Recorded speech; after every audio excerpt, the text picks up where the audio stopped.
Dan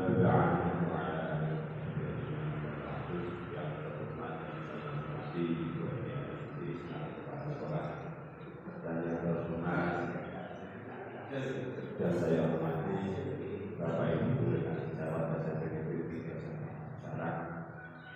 Yang pertama adalah kita panjatkan puji dan syukur kepada Allah Subhanahu wa Ta'ala, di mana pada kesempatan ini kita bisa berkumpul di ruangan laboratorium TK yaitu diseminasi budaya positif tahun 2000 bergerak, yaitu saya sendiri harus dengan rekan saya di Mansara. Dan yang kedua, salawat salam marilah kita sampaikan kepada junjungan kita Rasul Muhammad SAW dengan ucapan Allahumma shalli ala sayyidina Muhammad. Semoga kita merupakan umat yang mendengar syafaatnya di yaumul qiyamah. Dan yang ketiga, kami berdua, saya dan Bu Mansara, minta maaf dan berterima kasih. Yang pertama minta maaf karena sudah mengganggu waktu Bapak Ibu dengan sedaya putra politik dalam rangka diseminasi pemilihan debat, dan berterima kasih dengan sedaya kisah putra politik. Langsung saja pada kesempatan hari ini, yaitu kita berdua, saya Abdul Muhid dan Bu Siti Mansara, tahun 2011 akan mendefinisikan modul satu ke depan, yaitu budaya positif. Budaya positif. Jadi nanti akan dipaparkan oleh Bu Mansara dan saya sendiri apa yang ada di budaya positif itu berkaitan dengan sekolah dan peserta didik.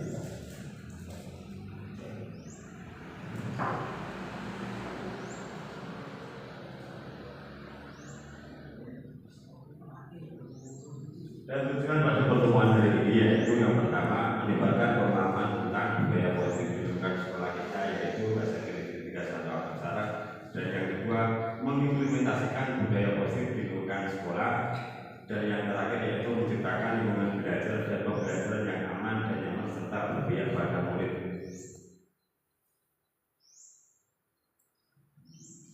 Budaya positif. Budaya positif ini adalah nilai-nilai dan kebiasaan di sekolah yang berpihak pada murid agar mereka dapat berkembang menjadi pribadi yang kritis, penuh hormat dan bertanggung jawab. Untuk konsep budayanya yaitu ada 7. Yang pertama, perubahan paradigma. Yang kedua, disiplin positif dan kebijakan universal. Yang ketiga, motivasi hukum dan penghargaan restitusi. Yang keempat, keyakinan kelas. Yang kelima, kebutuhan dasar manusia. Yang keenam, yaitu posisi kontrol. Yang terakhir, yaitu segitiga restitusi. Yang selanjutnya akan dipaparkan oleh Bu Mansara, yaitu perubahan paradigma sama dengan keyakinan kelas. Silakan Bu Mansara.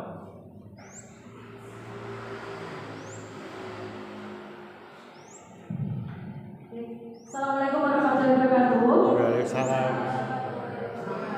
Selamat pagi Bapak Ibu semua. Pagi. Semangat ya. Dan tadi sesuai dengan yang dipaparkan oleh Bapak Abdul Muhid, bahwa konsep budaya positif itu meliputi 7 hal, yaitu mulai dari perubahan paradigma, disiplin positif dan nilai kebajikan universal, kemudian motivasi, hukuman, penghargaan dan juga restitusi, dan kemudian ada keyakinan kelas, kebutuhan dasar manusia, posisi kontrol, dan juga segitiga restitusi. Yang mana kami harapkan setelah kegiatan diseminasi hari ini, apa yang kita dapatkan di hari ini bisa kita implementasikan untuk menerapkan pembelajaran yang berpihak pada murid. Begitu. Baik, kita bahas dulu apa itu perubahan paradigma. Perubahan paradigma yang bagaimana, Bapak Ibu? Nah, perubahan paradigma untuk membangun budaya positif di sekolah perlu menyediakan lingkungan yang positif, aman dan nyaman agar murid mampu berpikir, bertindak dan mencipta dengan merdeka, mandiri dan bertanggung jawab. Merdeka di sini berarti murid itu sudah punya motivasi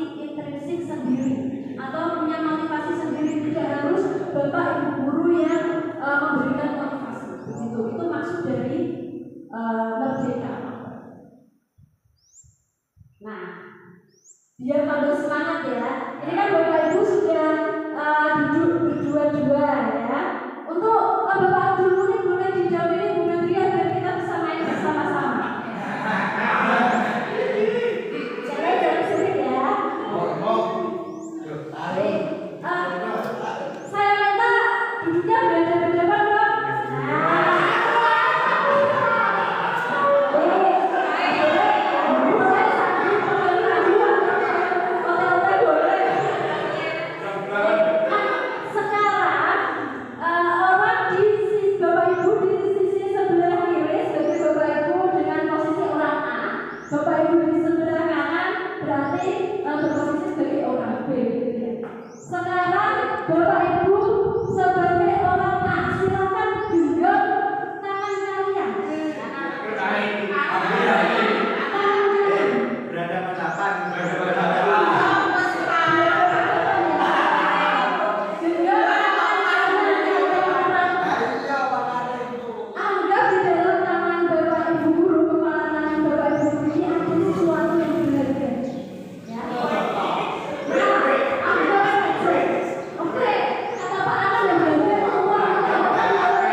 Kemudian saya ingin tanya ke Bu Rorzena. Tadi dengan Bu Khalifah, apa Bu Khalifah membuka kepala tangannya Bu Rorzena?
begini, seringkali Bapak Ibu itu ketika ada murid yang bermasalah misalnya, seringkali bilang begini, ayolah kamu itu gak kasihan dengan orang tuamu, kamu gak kasihan dengan Bapak Ibu guru.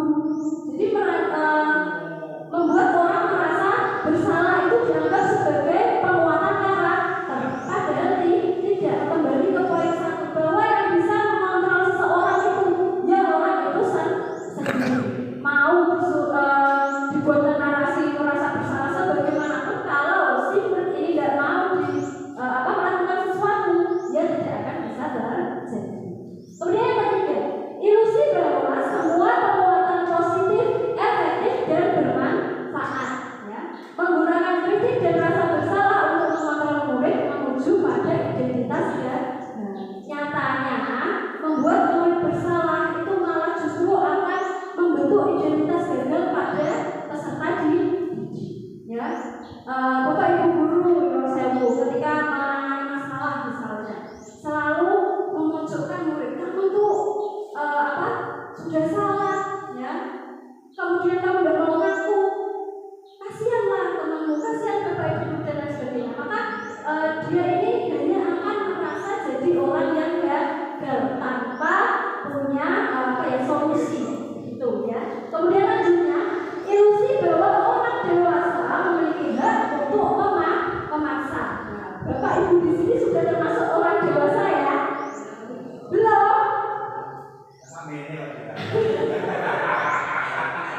Oke, kita ini sudah termasuk orang dewasa.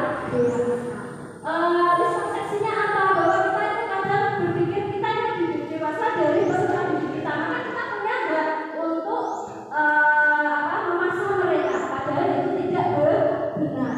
Karena banyak orang dewasa yang percaya bahwa mereka memiliki tanggung jawab untuk membuat murid-murid berbuat hal-hal tertentu, ya, sesuai dengan arahan Bapak dan Ibu guru atau paksaan dari Bapak Ibu guru. Padahal itu sesuatu yang salah.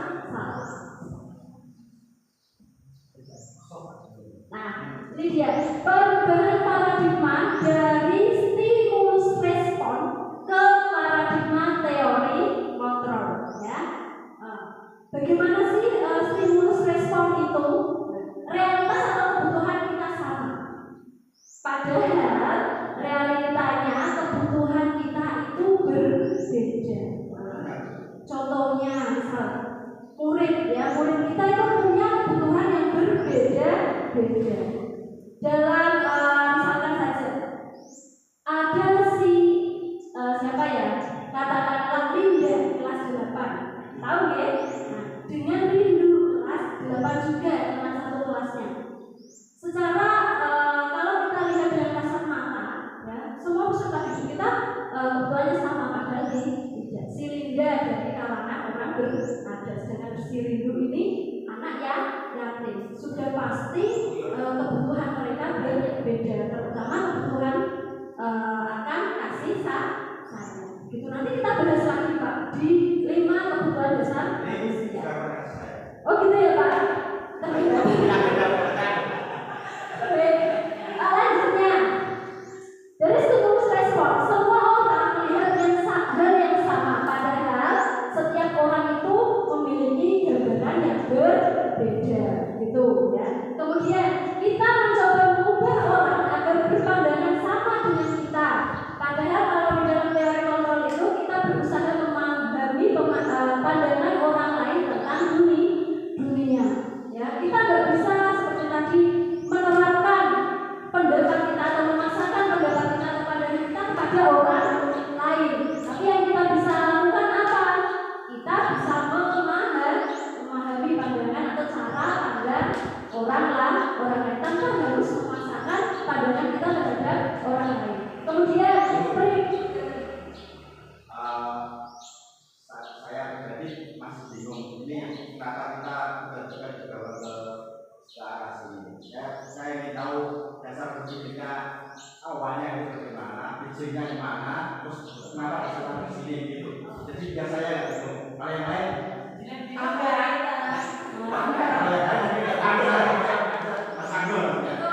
konsep kami kenapa kok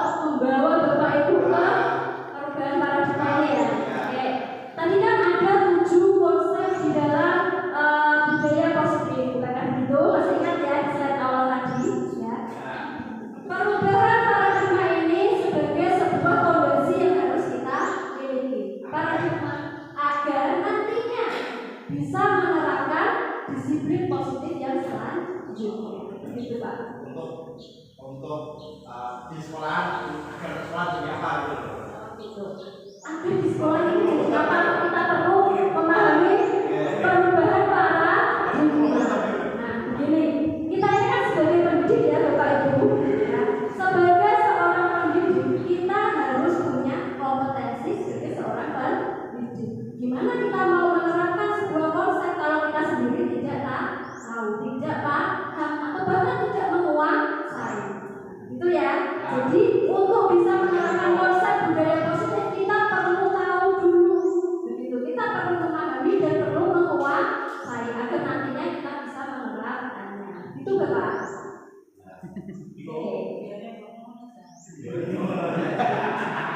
Lanjut. Oke, kalau ada pertanyaan nanti disimpan dulu ya. Oke.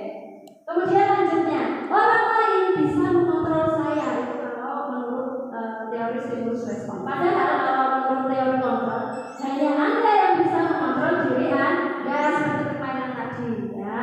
Itu gambarannya tentang perubahan paradigma dari yang harus ada stimulus dulu baru ada respon. Tapi kita beralih ke teori kontrol. Nah, kemudian materi yang kedua yaitu tentang disiplin positif dan nilai kebajikan. Apa itu disiplin positif dan juga nilai kebajikan? Nah, lihat. Makna asal dari kata ini berkonotasi dengan disiplin diri dari murid-murid. Kemudian kata disiplin dari bahasa Latin yaitu disiplina yang artinya belajar. Dan disiplin diri membuat orang menggali potensi menuju sebuah tujuan apa yang dia hargai. Namun di dalam pikiran kita, mana kata disiplin ini menjadi sesuatu yang dilakukan oleh seseorang pada orang lain untuk mendapatkan kepatuhan. Kecenderungan umum adalah menghubungkan kata disiplin dengan ketidaknyamanan, bukan dengan apa yang kita hargai atau pencapaian suatu tujuan. Nah, jadi disiplin positif ini adalah sebuah usaha yang kita lakukan untuk mendapat kepatuhan, tetapi kembali lagi kepatuhan ini bukan karena paksaan, tidak, tetapi karena motivasi intrinsik atau motivasi dari dalam diri siswa itu sendiri. Itu adalah disiplin positif. Nah, nilai kebajikan universal. Apa itu nilai kebajikan universal? Standar ukuran atau norma yang kebaikan disepakati bersama oleh lembaga atau institusi pendidikan. Kesepakatan tersebut berlaku universal untuk setiap orang yang berada di lingkungan lembaga atau institusi tersebut tanpa memandang suku, agama, ras, atau latar belakang sosial. Jadi nilai universal yang namanya saja universal. Universal itu artinya apa ya Bapak Ibu? Umum. Nah, jadi nilai yang lebih luas, yang lebih umum. Nah, ini ada beberapa nilai kebajikan universal dari berbagai macam sumber. Seperti ada 9 pilar karakter, itu ya, ada cinta Tuhan dan segenap ciptaannya, kemandirian dan tanggung jawab, dan lain sebagainya itu. Kemudian ada dari petunjuk seumur hidup dan keterampilan hidup yang meliputi 2 yaitu keterampilan hidup dan juga petunjuk hidup.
kesetaraan global, gotong royong, mandiri, kreatif, dan bernalar kritis. Nah, inilah kebajikan universal yang kita harapkan.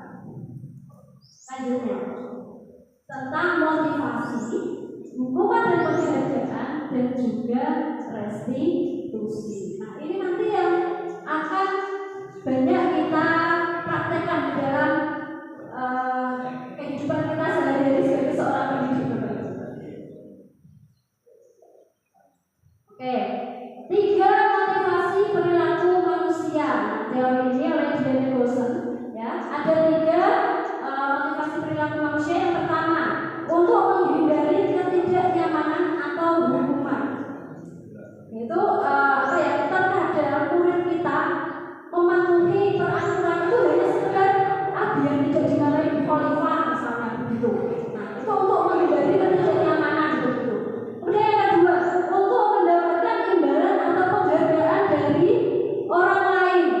Misalnya, Safa bukan pengen 1, ya. Saya ingin rajin belajar biar dihadiahi berbahagia misalnya begitu. Nah, kemudian yang ketiga, untuk menjadi orang yang mereka inginkan dan menghargai diri sendiri dengan nilai-nilai yang mereka percaya. Nah, jadi motivasi yang ketiga ini dia sudah punya motivasi di dalam diri dia sendiri. Jadi tidak karena imbalan atau tidak karena hukuman Bapak Ibu. Gitu.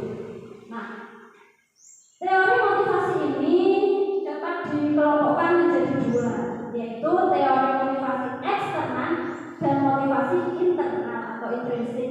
Ya. Motivasi eksternal tadi yang nomor 1 dan 2 ya, untuk menghindari ketidaknyamanan. Ya, dengan apa yang terjadi apabila saya tidak melakukannya. Kok aku dihukum khalifah apa ya? Nganggo dasi misalnya begitu. Kemudian yang kedua, untuk mendapatkan imbalan atau penghargaan dari orang lain. Kebanyakan anak berpikir apa yang saya dapatkan apabila saya melakukannya. Saya dapat imbalan enggak? Gitu. Kemudian berbeda dengan motivasi eksternal, motivasi internal atau intrinsik ini yaitu untuk menjadi orang yang mereka inginkan dan menghargai diri sendiri dengan nilai-nilai yang mereka percaya. Jadi mereka percaya bahwa semisal tadi Safa tidak hanya karena dia belajar itu karena ingin mendapat upah dari berbagian, tidak, tapi dia yakin bahwa tugas dia sebagai pelajar itu belajar, ya, gitu. Kemudian selanjutnya kita belajar membedakan apa itu hukuman, konsekuensi, dan juga restitusi. Mungkin hukuman dan konsekuensi ini sudah tidak asing lagi di telinga Bapak dan Ibu guru semua. Namun ada satu hal yang saya anggap ini adalah materi baru, yaitu materi tentang restitusi. Meskipun sebagian dari Bapak Ibu saya yakin sudah ada yang tahu, ya. Nah, apa sih bedanya antara hukuman, konsekuensi, dan restitusi? Nah, coba kita review satu-satu. Hukuman, kalau hukuman itu bersifat tidak terencana atau tiba-tiba.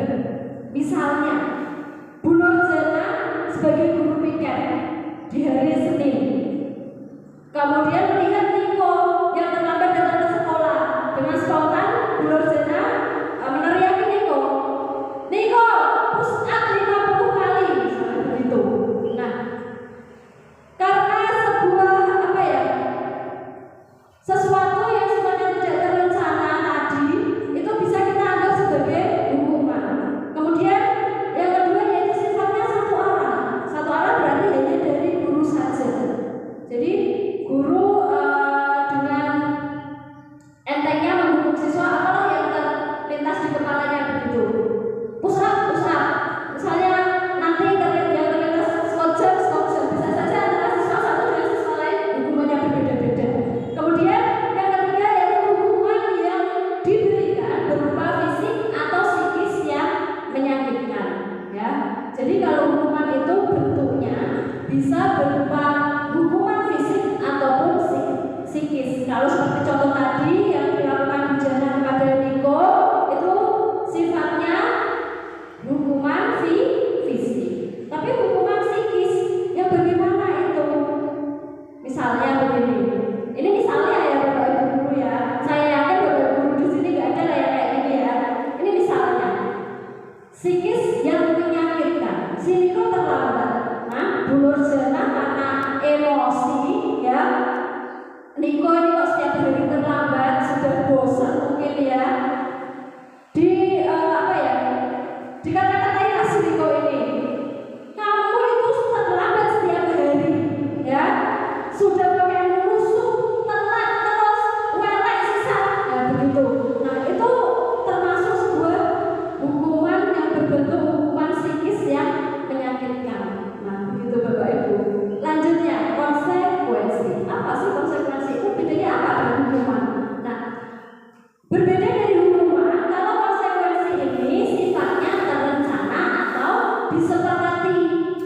Sehingga konsekuensi ini sudah dibahas dan disetujui oleh murid maupun guru.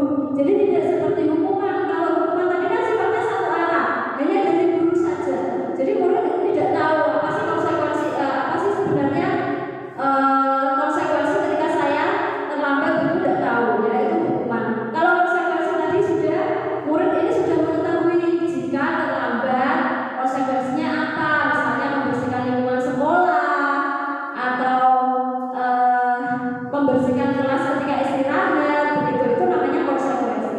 Dan konsekuensi ini cirinya yaitu terdapat peringatan. Jadi ada beberapa peringatan sebelum siswa ini menjalankan konsekuensinya. Misalnya begini, ketika Niko ini telat sudah 3 kali, maka konsekuensinya akan didatangkan orang tuanya di sekolah. Gitu. Itu adalah bentuk konsekuensi.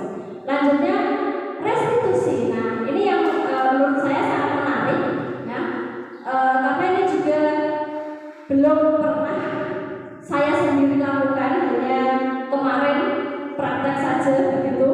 Nah, saya mencoba melakukan restitusi. Nah, apa sih Bu itu restitusi? Restitusi itu merupakan proses menciptakan kondisi bagi murid untuk memperbaiki kesalahan mereka, sehingga mereka bisa kembali pada kelompok mereka dengan karakter yang lebih kuat. Jadi tidak hanya hukuman saja, tidak hanya konsekuensi saja, tetapi restitusi ini ada proses perbaikan kesalahan si murid yang membuat kesalahan tadi. Jadi dia diarahkan untuk bagaimana nanti kamu bisa menyelesaikan masalahmu sendiri. Apa solusi dari permasalahanmu ini? Nah, itu. Dan tujuannya apa? Agar nanti si siswa ini bisa kembali ke kelompok mereka dengan karakter yang lebih kuat. Artinya sudah tidak mengulangi hal atau kesalahan yang sama lagi. Itulah restitusi. Baik, Bapak Ibu, saya lanjutkan ke slide berikutnya. Mari kita belajar tentang keyakinan kelas. Nah, apa itu keyakinan kelas? Sebelumnya, apakah Bapak Ibu sudah ada yang pernah menerapkan keyakinan kelas di kelas maupun di mapelnya masing-masing? Oke, Bu Oliva, silakan Bu Oliva. Ya, terima kasih Bu. Kalau saya itu belum mengetahui sebenarnya antara keyakinan kelas dengan kesepakatan kelas itu beda atau sama begitu. Yang saya terapkan di mapel saya pribadi, mapel IPA, untuk kita membuat kesepakatan kelas. Ya, misalkan kita tidak boleh makan di dalam kelas, tidak disuruh begitu. Nah, itu termasuk keyakinan kelas atau kesepakatan? Saya belum tahu ke arah situ. Nah, itu terima kasih. Terima kasih Bu Oliva, luar biasa. Ternyata Bu Oliva sudah menerapkan kesepakatan kelas. Tadi Bu Oliva juga tanya, apakah kesepakatan kelas ini sama dengan keyakinan kelas? Nah, sekarang saya coba tekankan sekali lagi. Bu Oliva tadi salah satu bunyi dari kesepakatan kelasnya dilarang membawa HP, tidak boleh memakan jajan di kelas, gitu ya Bu ya.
tidak boleh makan jajan di dalam kelas gitu. Masih menggunakan kalimat-kalimat perintah, kalimat negatif. Nah, begitu. Jangan, dilarang, tidak boleh, harus. Nah, itu masih menggunakan tipikal kalimat negatif Bapak Ibu. Sedangkan di dalam keyakinan kelas itu tidak dianjurkan untuk menggunakan kalimat negatif. Nah, seperti tadi nilai-nilai kebajikan harus memuat nilai-nilai kebajikan yang di dalam keyakinan kelas itu kita tuangkan ke dalam kalimat-kalimat yang sifatnya positif. Gitu ya Bapak Ibu ya. Jadi antara keyakinan kelas dengan kesepakatan kelas yang sudah dibentuk Bu Nur Khalifah tadi ternyata berbeda. Bedanya kalau kesepakatan kelas tadi masih berupa peraturan, sedangkan keyakinan kelas itu sifatnya lebih abstrak yang memuat nilai-nilai kebajikan atau prinsip universal. Nah, begitu. Baik, kita lanjut lagi ya. Keyakinan kelas itu tidak usah terlalu banyak Bapak Ibu guru ya, yang penting disepakati dan menumbuhkan motivasi di dalam diri peserta didik. Kemudian semua warga kelas sebaiknya ikut berkontribusi dalam membuat keyakinan kelas dalam curah pendapat. Ya. Jadi semua warga di dalam satu kelas itu harus terlibat, baik guru maupun murid. Jadi semua sepakat, nggak ada yang misalnya kemarin saya nggak masuk kok, berarti saya tidak menyepakati kan begitu jadinya. Kemudian yang terakhir, bersedia meninjau kembali keyakinan kelas dari waktu ke waktu begitu. Jadi ditinjau setelah dilaksanakan keyakinan kelas, oh ternyata ada hal yang masih perlu ditambahkan atau disepakati lagi misalnya gitu. Nah, dari keenam proses ini bisa saya tarik kesimpulan ada 3 langkah dalam membuat keyakinan kelas Bapak Ibu ya. Keyakinan kelas itu tidak hanya yang bisa membuat tidak hanya wali kelas saja ya, tapi guru maupun juga bisa membuat keyakinan kelas begitu. Nah, yang pertama langkahnya yaitu silakan Bapak Ibu menampung surat pendapat dari siswa ya. Surat pendapat tentang apa? Tentang peraturan kelas. Misalnya begini, anak itu kan kalau kita berikan pemahaman seperti ini pakai nilai-nilai universal dan lain sebagainya, pasti anak-anak bingung. Nah, caranya gimana ya? Kita surat pendapat tentang apa sih aturan di dalam kelas kita gitu. Misalnya, Bu tidak boleh mencoba, Bu harus menjaga kebersihan. Itu kan masih berupa kalimat negatif ya. Nah, masih ada dilarang, harus, dan lain sebagainya itu. Nah, langkah yang kedua adalah mengubah dari kalimat negatif tadi menjadi kalimat yang positif gitu, dan juga punya nilai universal. Misalnya dilarang dilarang membuang sampah sembarangan. Itu bisa kita masukkan ke dalam nilai universal menjaga kebersihan gitu ya. Kemudian yang ketiga yaitu setelah terbentuk tadi silakan Bapak Ibu guru tempelkan di dalam dinding kelas agar anak senantiasa ingat. Nah, ini dia contoh peraturan dengan keyakinan kelas. Nah, kalau peraturan selalu kembalikan buku ke tempatnya, di dalam keyakinan kelas ini Bapak Ibu bisa menggunakan kata tanggung jawab. Tanggung jawab ini sebuah nilai universal, jadi sifatnya lebih luas atau lebih abstrak. Kemudian yang kedua, dilarang mengganggu orang lain. Nah, Bapak Ibu guru di dalam keyakinan kelas bisa menuliskan menghormati orang lain dan diri sendiri. Kemudian hadir di sekolah 10 menit sebelum pembelajaran dimulai. Nah, contoh keyakinan kelasnya yaitu menghormati orang lain dan berkomitmen. Ya, begitu. Kemudian dilarang melakukan kekerasan. Ini keyakinan kelasnya bisa saja keselamatan dan juga menghormati orang lain. Itu contoh ini contoh bagaimana mengubah kalimat negatif menjadi kalimat positif atau menjadi keyakinan kelas. Nah, sekarang kita praktek membuat keyakinan kelas.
kesehatan. Dan yang kedua, tidak boleh mengejek teman.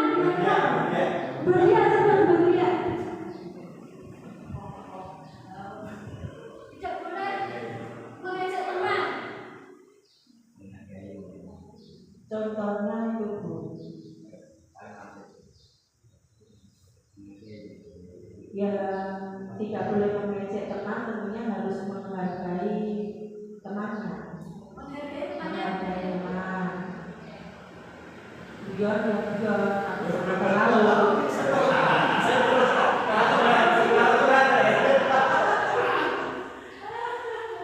Oke, berikutnya tadi berpendapat bahwa tidak boleh mengejek teman. Ya, dalam kelasnya itu saling menghargai gitu ya.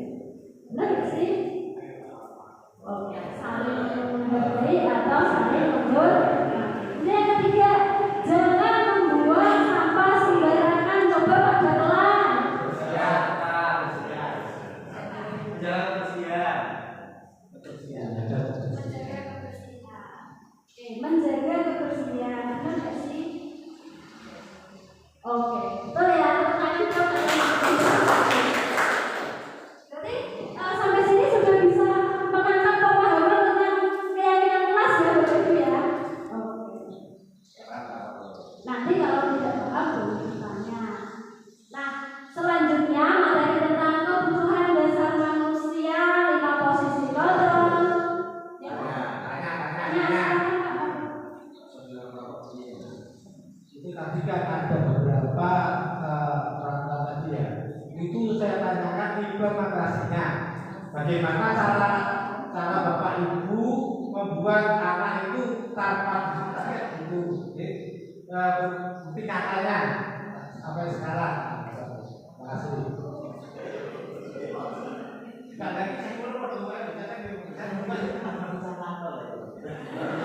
Baru mau mulai. gitu ya. Ini sekali tidak ulang dengan pertanyaan dari Bu Khalifah, benar ya Bu Dosen ya? Kok kita diberi materi seperti ini kayak dibawa gitu ya? Prakteknya itu gimana? Bawa materi-materi tolong kan gitu ya? Di awal tadi sudah saya jelaskan bahwa tujuan kami berdua mengadakan disertasi ini. Yang pertama penyebaran pemahaman. Jadi seperti yang saya katakan tadi bahwa ketika kita ingin melakukan sesuatu, kita harus paham terlebih dahulu apa yang harus kita lakukan, teorinya apa, gitu ya, dan kita bisa mengimplementasikan. Kalau teori kita nol, apa yang ingin kita implementasikan? Nah, begitu. Kalau kita belum punya pengetahuan itu yang pertama. Yang kedua, ketika Bapak Ibu sudah melaksanakan atau mengikuti kegiatan ini, kami harap ini bisa diterapkan di kelas dan juga di sekolah kita, gitu. Ya. Harapannya gitu. Ya.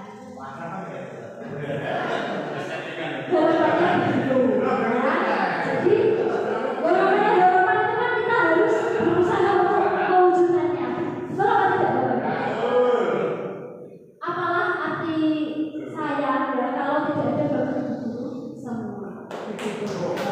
Jadi saya perlu atau kami perlu berkolaborasi dengan Bapak dan Ibu semua untuk mewujudkan apa yang sudah kami rencanakan, gitu ya. Jadi kita harus saling memotivasi dan juga harus saling berkolaborasi, gitu ya Pak ya.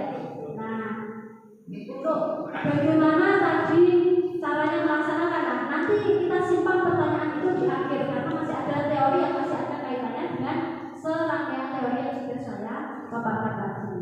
Nah, sekian dari saya. Untuk selanjutnya materi selanjutnya akan dilanjutkan oleh Bapak Abdul.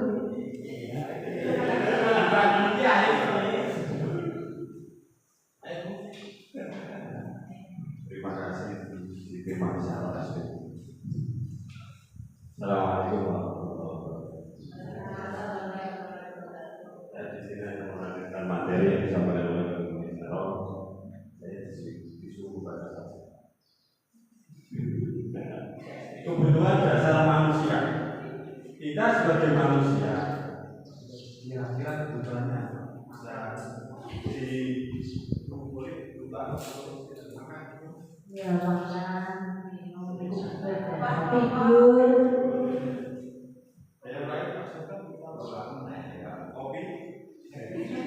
Kebutuhan dasar manusia itu meliputi jasmani, rohani, dan kesannya bahkan kebutuhan manusia secara rohani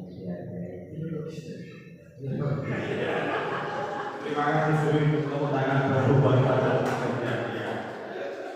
di teori di sini ada 5 kebutuhan dasar manusia yang biasanya ketika kita menemukan peserta didik yang bermasalah pasti mempunyai kebutuhan itu sendiri, yaitu 5. Kebutuhan dasar manusia adalah seluruh tindakan manusia memiliki tujuan tertentu. Semua yang kita lakukan adalah usaha terbaik untuk mendapatkan apa yang kita inginkan. Ketika kita mendapatkan apa yang kita inginkan, sebetulnya saat itu kita sedang memenuhi satu atau lebih dari satu kebutuhan dasar manusia. Ini 5 kebutuhan dasar manusia. Yang pertama yaitu penguasaan, kasih sayang dan rasa diterima, bertahan hidup, kesenangan dan kebebasan. Nah, dari 5 ini biasanya kalau kita menemukan peserta didik yang masalah, pasti dia ingin itu salah satu ini pasti dia membutuhkan. Jadi entah itu dari kebutuhan bertahan hidup, penguasaan, kasih sayang, kesenangan dan kebebasan.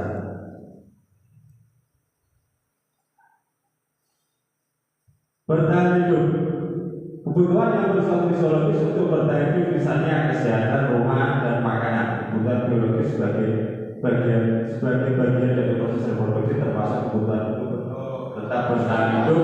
Komponen psikologis pada kebutuhan ini meliputi salah satu apa yang tadi disampaikan oleh Pak Anton dan Mas Sogan, kolaborasi ternyata cocok. Ya. Yang kedua yaitu penguasaan. Kebutuhan ini berhubungan dengan kekuatan untuk mencapai sesuatu menjadi kompeten, menjadi terampil dan diakui atas prestasi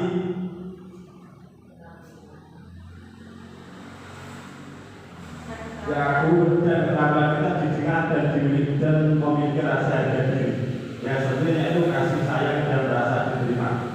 Kebutuhan akan hubungan dan koneksi sosial, kebutuhan untuk memberi dan menerima kasih sayang, dan kebutuhan untuk merasa menjadi bagian dari suatu kelompok. Yang selanjutnya yaitu kesenangan, kebutuhan untuk mencari kesenangan, bermain dan tertawa. Seperti di sini senang sekali tadi ada tertawa, ada bermain, ada tepuk tangan. Dan selanjutnya yaitu kebebasan, kebutuhan akan kemandirian, otonomi dan memiliki pilihan. Ini ada sebuah kasus. Ibu Ambar, guru wali kelas 2A di SD Pelita, sedang bingung menghadapi salah satu murid di kelasnya. Doni, beberapa anak di kelas 2A telah datang padanya dan mengeluh. Doni yang sering kali kita buka makan siang mereka dengan paksa. Jika Anda menghadapi situasi seperti Ibu Ambar, apa yang akan Anda lakukan? Menurut Anda kira-kira apa alasan Doni melakukan tadi? Kira-kira Bapak Ibu jika menjadi Ibu Ambar maupun Bapak Ambar, kira-kira apa yang akan dilakukan? Bu Siti Hayati bisa semua.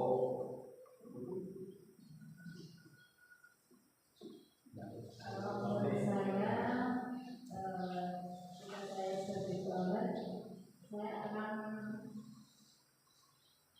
mendekati anak yang meminta makan siang, mereka dengan paksa.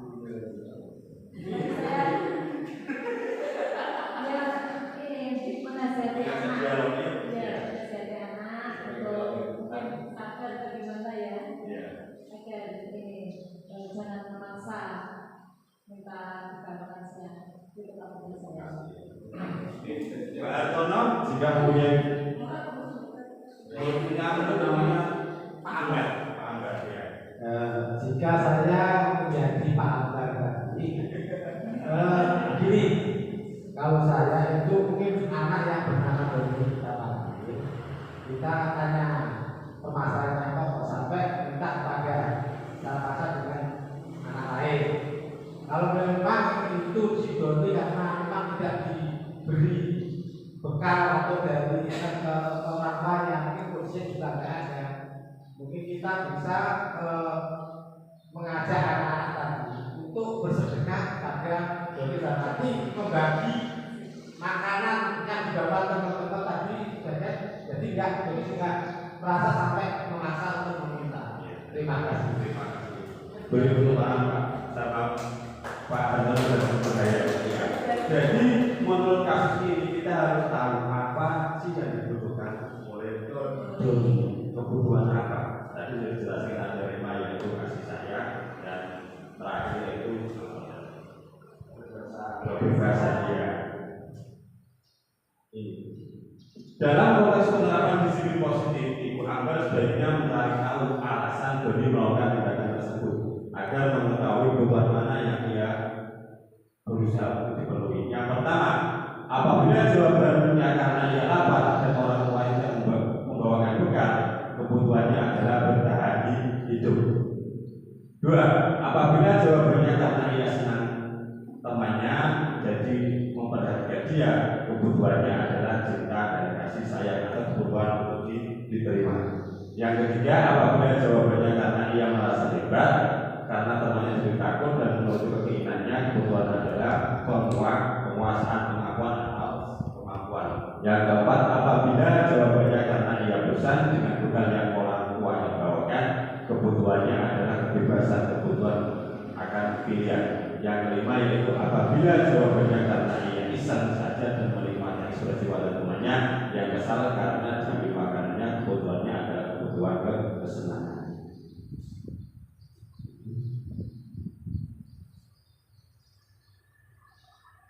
Posisi kontrol. Kita sebagai pendidik atau guru, kita mempunyai 5 posisi kontrol. Yang pertama yaitu pendukung, pembuat rasa bersalah, teman, pemantau, dan manajer. Kira-kira yang pernah kita lakukan atau peserta didik dari 5 posisi ini yang sering kita pakai untuk peserta didik, kira-kira posisi yang mana?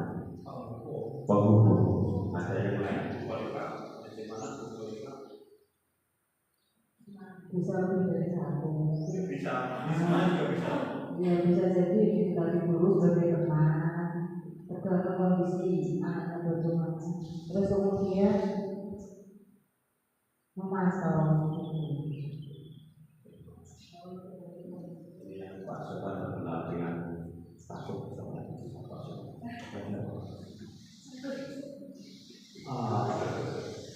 Sebetulnya ini posisi kontrol kan tidak bertahan.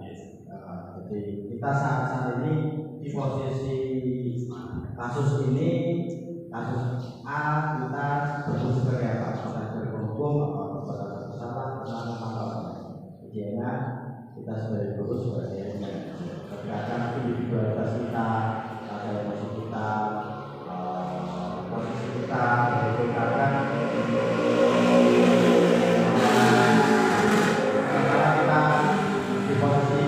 hukum, kadang-kadang kita membuat rasa bersalah. Tapi saya saat ini idealnya sering di posisi pemantau dan relasi. Terima kasih Pak. Iya. 5 posisi kontrol guru yaitu pendukung. Kalau kita sebagai pendukung, jika ada peserta didik yang salah, tanpa basa-basi langsung kita hukum, tanpa ada keterangan, tanpa ada alasan tersebut. Yang kedua, membuat rasa bersalah. Bagaimana kita membuat peserta didik kita jika melakukan kesalahan, dia itu seperti merasa bersalah. Yang ketiga yaitu teman. Jika ada peserta didik kita yang salah, bagaimana kita berdialog dengan dia, ibaratnya kita di posisi sebagai teman, yaitu pemantau apa tadi yang dikomarkan atau diberikan oleh Pak Sopan sebagai pemantau, ngawasi saja, evaluasi dan bagaimana. Dan yang terakhir itu manajer.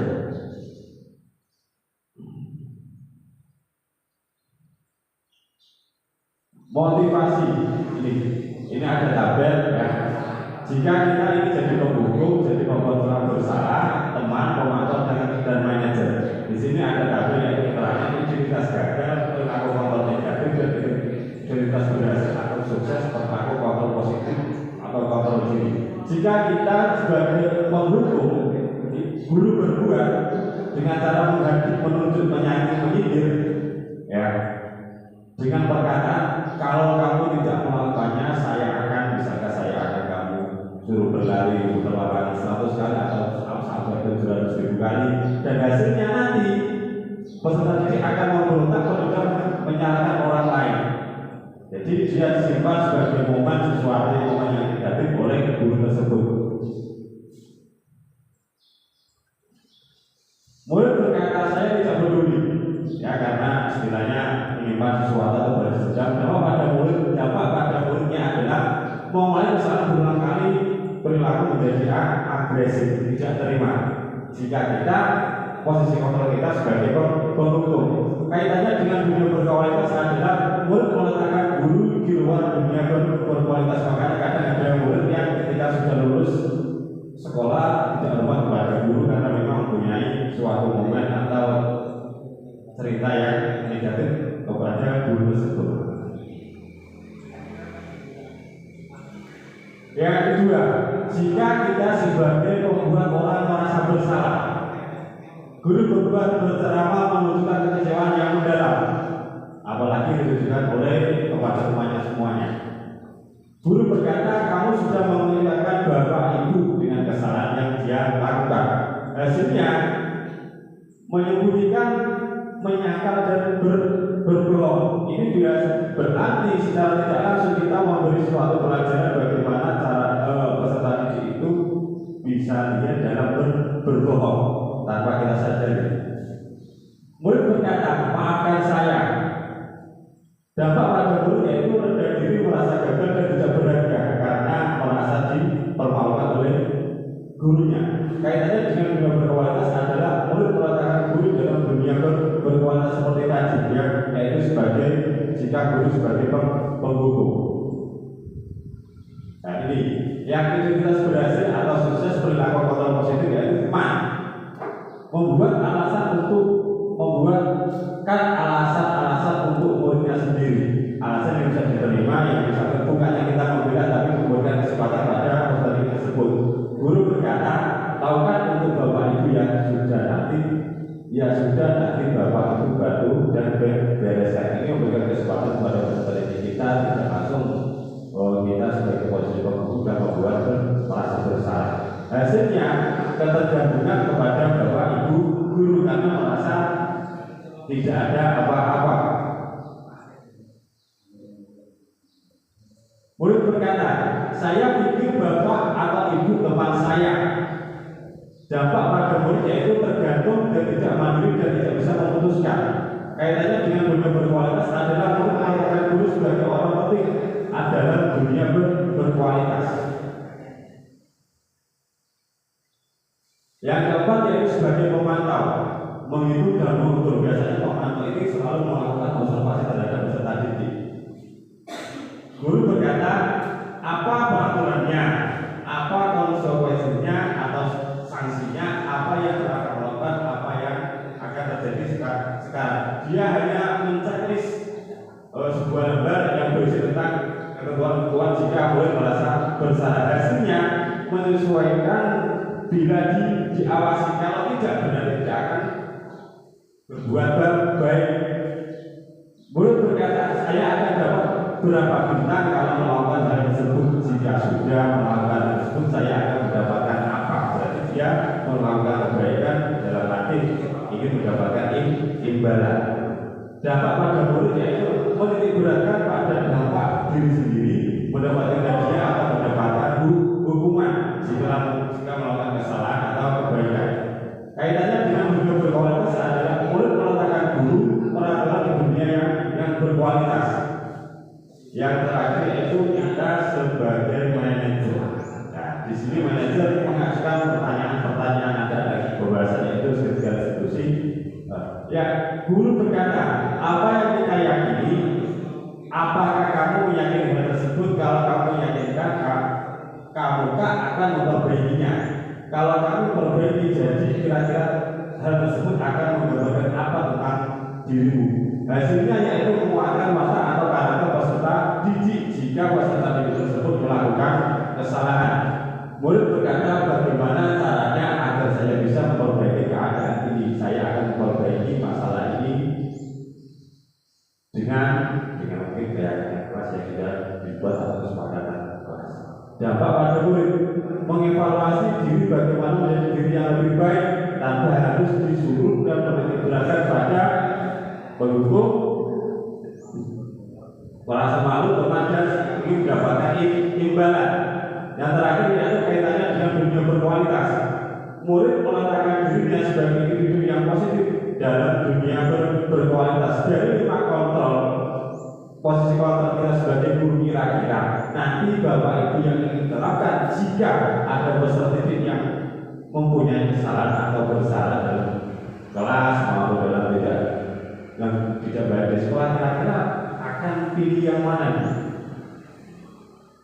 Dengan keterangan tadi, Bu Jana mau pilih yang mana?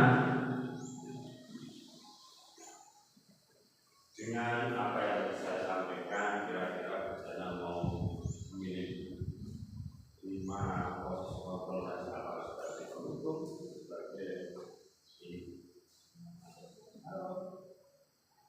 Kalau saya memilih jadi teman.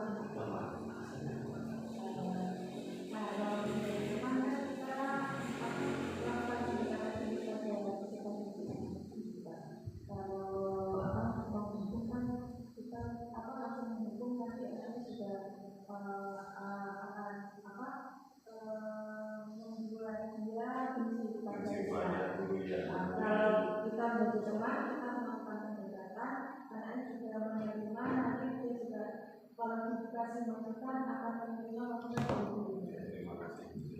Pak Kekelan kira-kira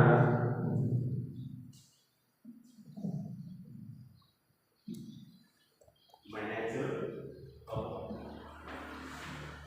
Kalau saya jadi ada pelaku kontrol negatif, juga ada pelaku kontrol positif. Jadi tidak untuk yang negatif saja atau positif saja. Saya memilih untuk yang membuat orang merasa bersalah dan juga memantau. Itu yang saya pilih. Karena jadi kalau untuk merasa bersalah, jadi seorang siswa itu punya kesadaran, jadi dia punya kesadaran sendiri apa yang bisa ternyata kenapa dia salah.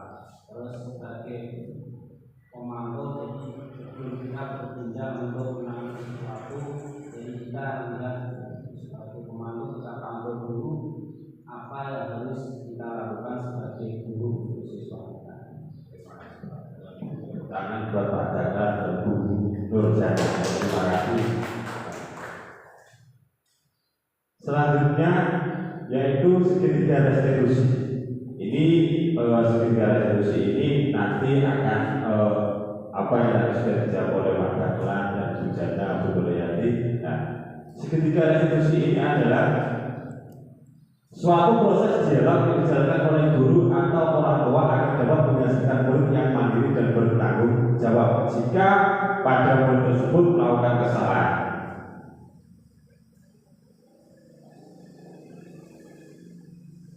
Segitiga restitusi. Melalui restitusi guru dapat satu membantu murid menjadi lebih memiliki tujuan disiplin positif serta memuliakan dirinya setelah berbuat salah.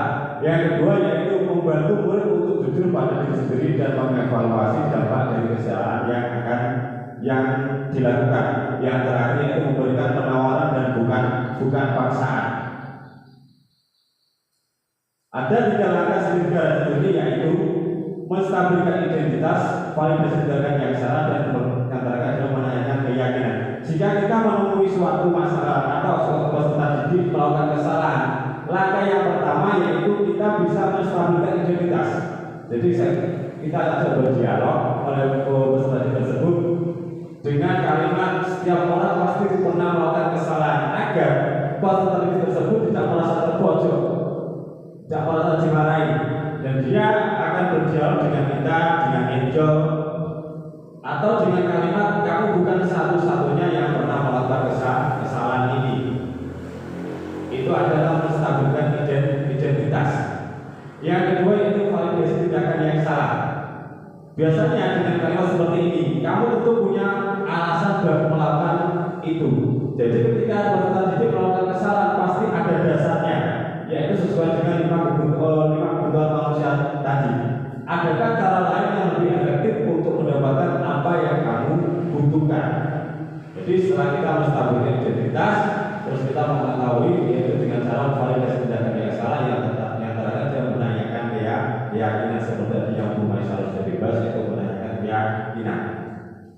Jika sudah tahu kesalahannya, apa alasannya, maka yang terakhir adalah hanya menanyakan keyakinan. Keyakinan kelas apa yang telah kita sepakati jika kamu melakukan kesalahan. Yang kedua, kamu ingin menjadi seperti apa? Karena apa?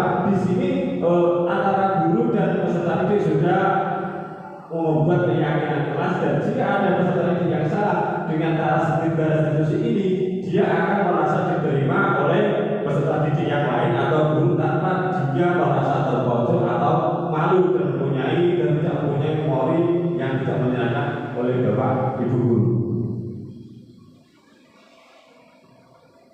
Ada pertanyaan kira-kira Bapak Ibu guru? Baik Bapak Ibu, setelah kita tadi berdiskusi dan juga belajar tentang bagaimana konsep-konsep dalam budaya positif yang dapat kita terapkan di sekolah, ya. Kali ini kami CGP dari angkatan 11 akan membagikan pengalaman kami dalam menerapkan budaya positif. Nah, ini penerapan budaya positif dalam bentuk keyakinan kelas yang saya laksanakan di kelas 7 kemarin, di awal-awal pembelajaran, sehingga mereka masih menggunakan seragam merah putih dari SD. Ya. Apa sih yang saya lakukan kala itu? Bagaimana langkahnya untuk membuat keyakinan kelas? Ya. Ada 3 langkah Bapak Ibu. Yang pertama, saya melaksanakan curah pendapat. Jadi anak-anak kelas 7, ya, kalau saya langsung mengarahkan untuk membuat sebuah keyakinan universal, pasti mereka tidak tahu dong. Nah, gimana caranya? Yaitu yang pertama, melakukan kegiatan curah pendapat. Jadi peserta didik ini saya beri instruksi untuk anak-anak apa sih peraturan yang harus ada di kelas kita, gitu ya, untuk menciptakan pembelajaran yang aman dan nyaman untuk kalian di sekolah kita. Nah, mereka berpendapat, Bu, dilarang itu Bu buang sampah sembarangan, Bu harus mengerjakan PR. Nah, jadi kalimatnya masih berupa kalimat negatif atau masih berupa peraturan-peraturan. Nah, dari situ kemudian langkah kedua yaitu mengubah kalimat negatif menjadi kalimat positif. Dari yang tadi dilarang membuang sampah sembarangan, bisa diubah menjadi menjaga kebersihan. Kemudian dilarang mencontek Bu, gitu ya, bisa diubah menjadi menjaga kejujuran dan lain sebagainya. Nah, kemudian yang ketiga, menyepakati keyakinan kelas. Jadi kita kalau ini dilakukan boleh dengan berbagai macam versi dari Bapak Ibu guru semua. Kalau saya di sini kemarin itu saya tuliskan di dalam sebuah kertas dan kemudian saya tuliskan keyakinan kelasnya dan juga masing-masing anak dan juga saya sendiri sebagai gurunya ikut membubuhkan sebuah tanda tangan yang artinya kami sudah menyepakati dan meyakini keyakinan kelas yang sudah kami buat, gitu Bapak Ibu. Nah, selanjutnya ini ada menjalankan posisi kontrol sebagai manajer dengan menerapkan segitiga restitusi seperti yang sudah disampaikan oleh Bapak Abdul Munif tadi.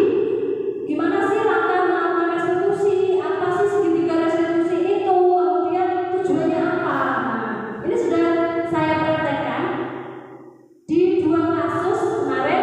Kasus pertama ini Amel yang menggunakan make up berlebihan di sekolah. Nah, kemudian yang kasus kedua Reza memotori jilbab titik dengan tinta ballpoint-nya. Nah, langkahnya masih sama. Ada 3 langkah di dalam segitiga restitusi. Yang pertama yaitu menstabilkan identitas. Jadi kita tidak langsung menjudge anak itu, kamu bersalah, kamu kamu sudah menyakiti temanmu, gitu. Tidak, tetapi kita stabilkan dulu identitasnya bahwa kalau di sini di kasusnya Amel ini, gimana cara saya menstabilkan identitasnya Amel? Saya bilang pada Amel, wajar kalau perempuan itu ingin tampil cantik. Nah, saya bilang begitu ke Amel. Karena apa? Amel ini suka bermake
Jadi dia ingin melatih bakatnya itu di event-event sekolah tertentu seperti karnaval atau di kegiatan kelas meeting ya, kalau ada lomba make up dan sebagainya itu begitu.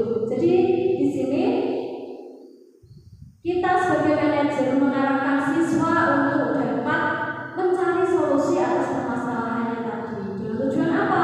Menguatkan karakter mereka agar mereka bisa kembali ke kelompoknya mereka begitu. Nah, selanjutnya ini ada praktek restitusi ya, menjalankan posisi kontrol sebagai manajer dengan menerapkan segitiga restitusi dari Bapak Abdul Munib. Ada 2 kasus juga. Kasus yang pertama karena Sofi datang terlambat, dan juga kasus yang kedua yaitu Alvin tertidur saat jam pelajaran, Bapak Ibu. Nah, jadi hampir sama setiap langkah restitusinya. Langkah pertama yaitu menstabilkan identitas, kemudian validasi tindakan yang salah, dan juga yang ketiga yaitu menanyakan keyakinan. Harapannya seperti tadi, anak ini bisa mandiri dan juga bertanggung jawab, bisa mencari solusi atas permasalahan yang dia hadapi. Nah, begitu Bapak Ibu. Jadi ketika anak ini menghadapi sebuah permasalahan, kita upayakan kita punya posisi sebagai seorang manajer, ya, bukan lagi kita sebagai penghukum, bukan lagi kita sebagai teman ataupun sebagai pemantau, ya, tetapi idealnya kita ini bisa melaksanakan posisi kontrol kita sebagai seorang manajer, begitu Bapak Ibu. Selanjutnya apa? Ini melalui langsung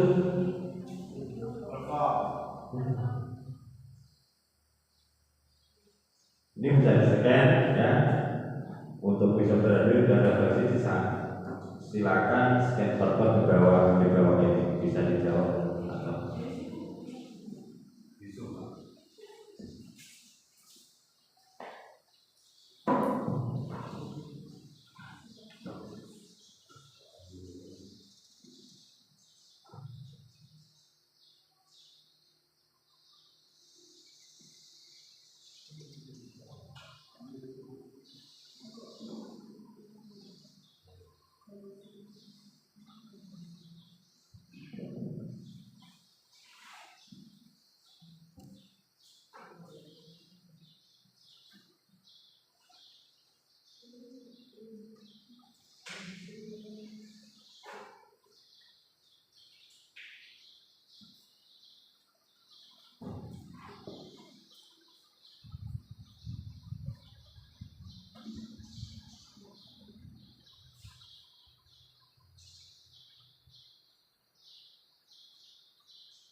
Ini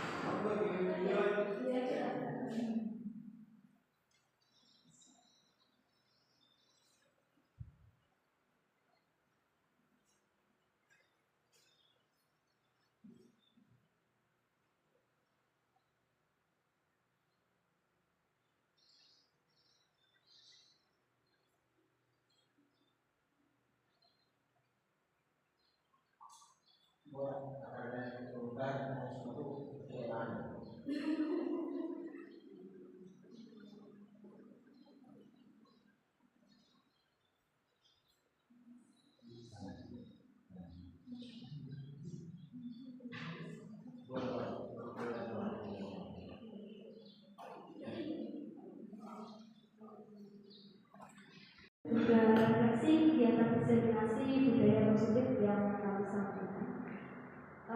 Selanjutnya saya akan menyimpulkan. Tadi ada satu pertanyaan yang saya skip dari Bu Kolifah. Mau dibawa kemana sih sekolah kita dengan adanya diseminasi itu? Apa harapannya? Tujuannya apa? Terus aksi nyatanya itu apa? Gitu ya. Nah, tadi kan sudah ada konsep budaya positif yang sudah kami sampaikan. Harapannya seperti tadi, Bapak Ibu guru memiliki pemahaman yang sama tentang budaya positif yang nantinya akan kita jadikan bekal untuk kita implementasikan dalam kelas maupun di lingkungan sekolah. Kemudian apa sih bentuk nyatanya? Bentuk nyatanya seperti tadi ada keyakinan kelas. Monggo Bapak Ibu guru bisa menumbuhkan motivasi intrinsik anak melalui keyakinan kelas. Kemudian selain keyakinan kelas ada juga tadi segitiga restitusi. Jadi ada 5 posisi kontrol tadi. Sebelum kita melakukan segitiga restitusi, kita harus paham dulu posisi kita sebagai guru ini berada di posisi mana. Idealnya kita sebagai seorang guru ini harus berada di posisi seorang manajer. Jadi bukan lagi penghukum, bukan lagi membuat merasa bersalah, bukan lagi sebagai teman, bukan lagi sebagai pemantau, tetapi sebagai manajer. Itu yang kami harapkan bisa Bapak Ibu terapkan di dalam kelas maupun di dalam sekolah kita pada umumnya. Gitu. Kemudian juga tadi ada segitiga restitusi, ya. Kita bisa menerapkan segitiga restitusi ketika kita ini sudah membentuk keyakinan kelas. Kalau kita belum membentuk keyakinan kelas, maka segitiga restitusi ini yang belum bisa kita terapkan dengan efektif, gitu Bapak Ibu. Jadi apa aksi nyata kita tadi? Bapak Ibu guru bisa mengembangkan atau menggali motivasi intrinsik dari peserta didik melalui beberapa metode buat keyakinan kelas, kemudian menetapkan atau melaksanakan restitusi, ya. Kalau selama ini kita menangani masalah anak itu hanya sebatas kita sebagai tadi maksudnya pemantau, kamu saja dulu, kamu melanggar KKO ini, konsekuensinya ini tidak dijalankan. Tapi harapannya dari pemantau tersebut kita bisa menaikkan level kita menjadi seorang manajer, gitu. Jadi manajer ini saya harap saya gambarkan sebagai posisi kontrol yang paling sempurna, gitu. Jadi tidak hanya kita saja yang memberikan solusi, kita saja yang punya konsekuensi, tapi murid juga bisa menyelesaikan permasalahannya sendiri. Itu ya teman-teman ya. Mungkin Bapak Ibu guru ada yang menambahi atau bertanya lagi?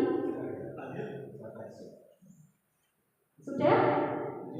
Nah, satu hal yang ingin saya sampaikan lagi, ini terakhir dari saya harap, saya sangat-sangat berharap Bapak Ibu guru bisa berkolaborasi untuk menciptakan budaya positif di sekolah kita tercinta ini. Kalau bukan kita, siapa lagi? Gitu ya Bapak Ibu. Baik, sekian dari saya. Monggo waktu dan tempat saya kembalikan lagi ke Pak Abdul.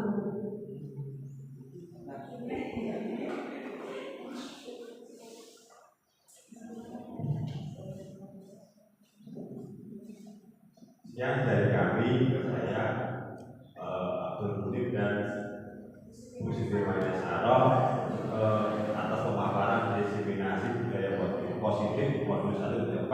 Semoga kita menjadi pendidik yang memberikan sesuatu yang positif terhadap peserta didik kita dan menerapkan untuk kemajuan SMP Negeri kita ini, yaitu SMP Negeri 3 1 Anak Besar. Terima kasih.